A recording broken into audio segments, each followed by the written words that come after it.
ಬೀದರ್ ಜಿಲ್ಲೆಯಲ್ಲಿ ಅಕ್ರಮ ಮರಳು ಸಾಗಾಟ ಹೆಚ್ಚಾಗ್ತಾ ಇದೆ. ಬಾಲ್ಕಿ ತಾಲೂಕಿನ ಮೋರಂಬಿ ಗ್ರಾಮದಲ್ಲಿ ಅಕ್ರಮವಾಗಿ ಮರಳು ಸಾಗಿಸ್ತಾ ಇದ್ದಂತಹ ಟಿಪ್ಪರ್ ಲಾರಿ ನಿಯಂತ್ರಣ ತಪ್ಪಿ ಬಿದ್ದು ನಿಂತಿದ್ದಂತಹ ಹೋಂಡಾ ಕಾರು ಸಂಪೂರ್ಣ ಜಖಂಗೊಂಡಿದೆ.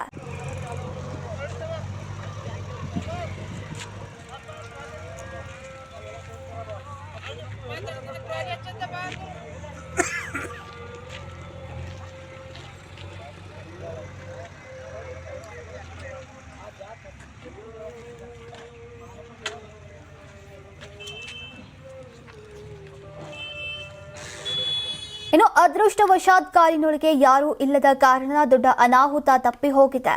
ಈ ಅಪಘಾತ ಶಾಲೆಯ ಕಾಂಪೌಂಡ್ ಹತ್ತಿರನೇ ಸಂಭವಿಸಿರುವುದು ಸ್ಥಳೀಯರಲ್ಲಿ ಆತಂಕವನ್ನ ಉಂಟು ಮಾಡಿದೆ.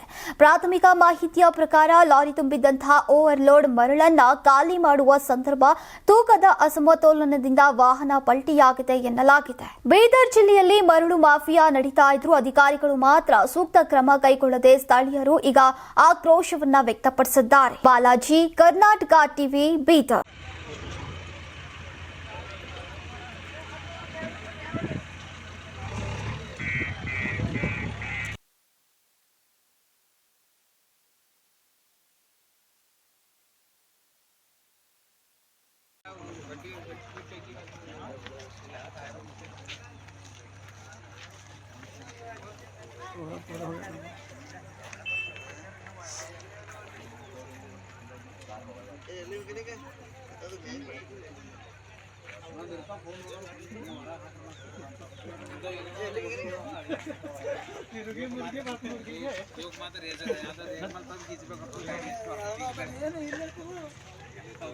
ನೀವು ಸಣ್ಣ ಆಗ್ಬೇಕಲ್ವಾ? ಅದು ಒಂದು ಉತ್ತಮ ಆಹಾರದಿಂದ ಸಣ್ಣ ಆಗ್ಬೇಕಲ್ವಾ? ಪ್ರತಿದಿನ ನಮ್ಮ ಜೀನಿ ಸ್ಲಿಮ್ ನ ಯೂಸ್ ಮಾಡಿ ಯಾವುದೇ ಸೈಡ್ ಎಫೆಕ್ಟ್ ಇಲ್ದಂಗೆ ನೀವು ಸಣ್ಣ ಆಗ್ತೀರಾ.